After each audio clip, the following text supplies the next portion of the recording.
Hola a todos y todas, mi nombre es Camila Torres Riquelme, soy licenciada en Historia con mención en Ciencia Política de la Universidad Católica de Valparaíso y hoy les voy a exponer mi investigación titulada Revisión Histórica acerca de los discursos sobre la nación y el nacionalismo chino desde comienzos del siglo XX hasta la consolidación de la Revolución de 1949.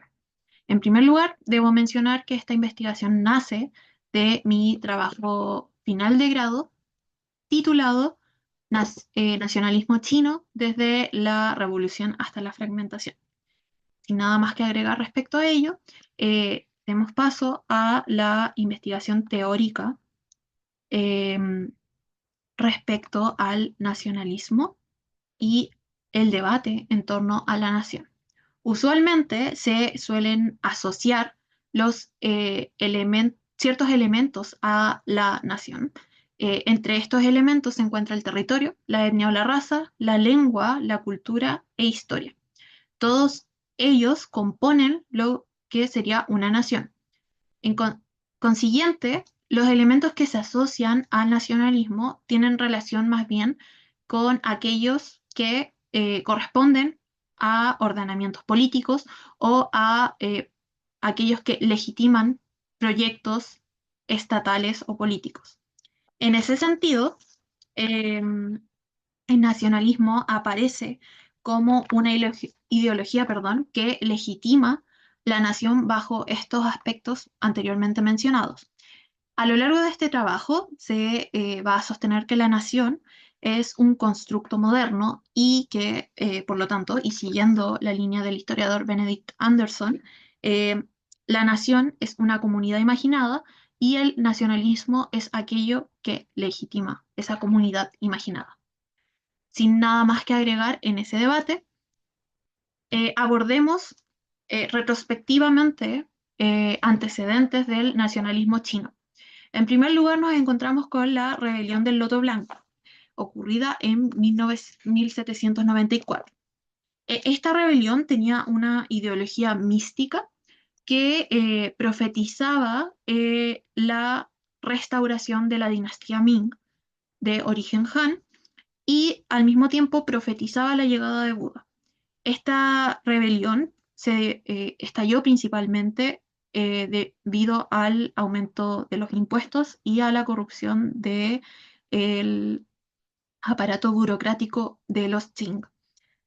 Por otra parte, tenemos la rebelión, o también llamada Guerra Taiping, eh, ocurrida a mediados del siglo XIX. Esta rebelión fue comandada por un personaje con delirios mesiánicos llamado Hong Zhiquan, eh, que principalmente buscaba restablecer el reino de los cielos en China y de igual forma buscaba establecer un gobierno de origen chino, propiamente chino, servil a los intereses chinos. ¿Qué quiere decir esto? Eh, un gobierno que fuese de origen Han, que sirviese a esos mismos intereses. ¿Cómo se llevó a cabo esto? Eh, Mediante una limpieza étnica contra aquellos chinos de otras etnias.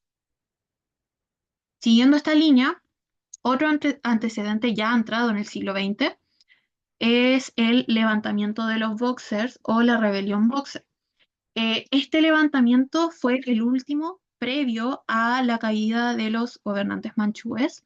Los Boxers tenían una composición social principalmente de campesinos, campesinos que además practicaban artes marciales. Y estos campesinos se oponían fuertemente a la presencia extranjera en China. Véase esta presencia extranjera bajo dos aristas. La primera, como la oposición a la injerencia de las potencias occidentales en el devenir político y económico de China. Y también la otra arista es, o corresponde más bien, a la injerencia de etnias no Han en el devenir político principalmente de los chinos. Esta rebelión fue duramente reprimida tanto por los monarcas Qing como por las potencias occidentales. Aquí aparece uno de los antecedentes más relevantes para el devenir nacionalista chino, que es la Revolución de Qinghai. La Revolución de Qinghai ocurre en 1911, tiene como consecuencia el derrocamiento de la dinastía Qing. Posteriormente, en 1912, se establece una república y con un gobierno presidido por el doctor Sun Yat-sen. Sun Yat-sen es un personaje sumamente relevante para el nacionalismo chino, del cual vamos a abordar su obra mucho más adelante. Este gobierno tuvo una duración efímera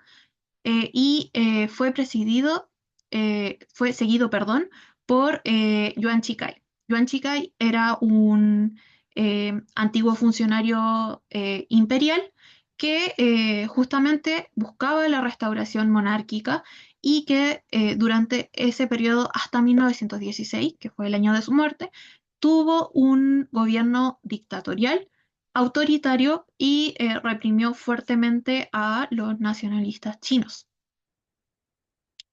Sin embargo, durante este periodo no todo fue oscuro, ya que en 1915, en el mismo año de gobierno aún bajo el gobierno de Yuan Shikai, en 1915 aparece la revista Nueva Juventud. Esta revista fue creada por Chen Duqiu, quien sería el fundador del Partido Comunista Chino.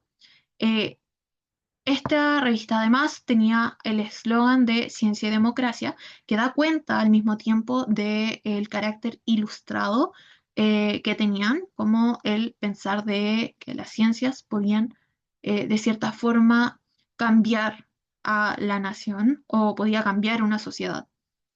Eh, la revista al mismo tiempo era muy crítica con la tradición confuciana eh, y era muy crítica con la tradición, puesto que em, concebían que esta tradición confuciana era lo que había llevado a la decadencia de China durante los últimos años.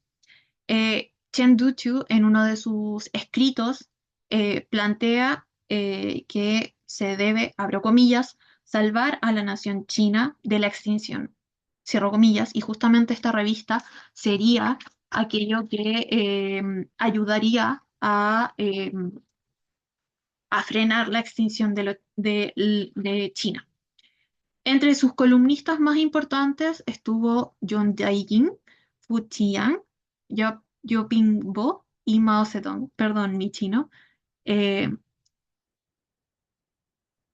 y esta revista, al mismo tiempo, sería quizás la influencia material e intelectual que daría creación o que forjaría de cierta forma el movimiento 4 de mayo. El movimiento 4 de mayo es un movimiento social presidido principalmente por estudiantes, pero también por intelectuales, campesinos, entre otros, eh, cuyo componente ideológico estaba asociado muy estrechamente a las ideas republicanas, nacionalistas e incluso marxistas que circulaban en la época y de las cuales la revista Nueva Juventud fue recibidora. Eh, el movimiento 4 de mayo fue justamente muy crítico con la tradición filosófica confuciana y tuvo numerosos efectos, consecuencias. Sin embargo, una de las más relevantes es quizás la posterior fundación del Partido Comunista Chino en 1921. A propósito, y durante esa época también ocurren numerosos hitos que son relevantes, sin embargo, para esta investigación los he acotado y nos transportamos principalmente a 1925, que es cuando Sun Yat-sen escribe Los Tres Principios del Pueblo. Los Tres Principios del Pueblo es una obra cúlmine para el nacionalismo chino y de cierta forma resume todos estos ideales que habían estado presentes desde mediados del siglo XIX hasta la fecha, que es 1925. Eh, a través de la lectura de esta obra pude dar cuenta de dos características principales. La primera es el nacionalismo étnico, entendido como una postura anti-extranjera, pro-occidental en el sentido eh, de valorar las revoluciones liberales occidentales, tales como la Revolución Francesa y la Revolución de Estados Unidos. Eh, y de igual forma tiene una postura donde se hegemoniza la posición de los chinos Han eh, eh, frente al resto de etnias presentes en el antiguo imperio. Por otra parte está el ímpetu del republicanismo. El líder chino proponía la instauración de una república posterior a la ejecución de un gobierno fuerte y autoritario. Y la república es justamente uno de los ideales que la mayoría de los intelectuales chinos refiere para forjar la salvación, entre comillas, de China. Por otra parte, una característica de la obra de Sun Yat-sen es este idealismo que permea todos los discursos, sobre todo los discursos nacionalistas, puesto que en su programa, si bien hay una forma específica, si bien hay un programa específico, valga la redundancia, no enfatiza o no se refiere a actores específicos, ni mucho menos. Esto lo hace un programa idealista, puesto que no hay sujetos históricos a los cuales se refiere. Sun Yat-sen posteriormente muere y a partir de entonces ocurre un cisma al interior del movimiento nacionalista chino. Este cisma va a estar ejemplificado personalizado, perdón, en dos figuras. Primero la de Mao Zedong y luego la de Chiang Kai-shek. Respecto al nacionalismo de Mao Zedong, encontramos una conjunción entre el nacionalismo y el socialismo. Al igual que en el discurso nacionalista de sus antecesores, el elemento antiimperialista está sumamente eh, arraigado en el discurso de Mao, eh, pero es un elemento principalmente que hace referencia a la injerencia de las potencias occidentales en el territorio chino o a las potencias hegemónicas del sistema internacional, tales como Japón. No hay mención alguna a la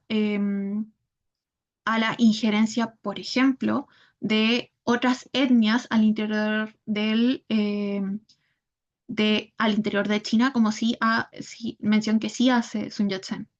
Por otra parte, Mao hace una mención a la lucha de clases como un parámetro para abordar el nacionalismo y plantea que justamente es el campesinado la clase más dominante predominante, perdón, dentro de China. Es el campesinado el sujeto histórico capaz de hacer la revolución y al mismo tiempo de forjar la nación. Por último, está esta idea de concebir la guerra nacional como el símil de la derrota del capitalismo. ¿Qué quiere decir esto? Que los enemigos de la nación son justamente los capitalistas y aquellos que están contra la nación los hace capitalistas como tal. A diferencia de Mao, tenemos a Chiang Kai-shek. eh, Principalmente abordé el pensamiento de eh, Chiang Kai-shek a partir de su obra Extracts from a Diary, A Fortnight in Siam, eh, que es una obra de 1937 que justamente hace mención al incidente de Xi'an. Este incidente, muy resumidamente, fue el secuestro del líder por parte de sus compañeros de armas en medio de la invasión japonesa y lo que buscaban sus compañeros de armas era que el líder eh, repensara la guerra contra los comunistas, se unieran en un frente unido y lucharan contra la invasión japonesa. A lo largo de la obra, lo escrito por Chiang Kai-shek, se puede dar cuenta de un nacionalismo personalista, eh, puesto que hay una correlación entre los enemigos de la nación y los enemigos de Chiang Kai-shek. ¿Qué quiere decir esto? Quienes están en contra de Chiang Kai-shek son los enemigos de la nación y es por tanto contra ellos quienes hay que luchar. Por otra parte, está una orientación militarizada del nacionalismo y la primacía de su tendencia anticomunista frente al antiimperialismo. Esto finalmente es lo que permea el discurso nacionalista de Chiang Kai-shek. Para finalizar y como reflexión final, entendemos el nacionalismo como una ideología que va a legitimar la nación bajo parámetros políticos. Esto lo podemos observar desde las rebeliones del siglo XIX hasta el cisma que hay del nacionalismo tras la muerte de Chiang Kai-shek, que de cierta forma decanta en dos versiones o en dos variables: la corriente más afín al pensamiento de Mao y la corriente más afín al pensamiento de Chiang Kai-shek. Este uso que se le da a la nación china es estrictamente bajo parámetros políticos y es justamente para legitimar estos proyectos. Muchas gracias por su atención. Espero que haya sido eh, una charla muy interesante para todos los oyentes y agradezco al mismo tiempo a la organización por generar este tipo de instancias. Hasta luego.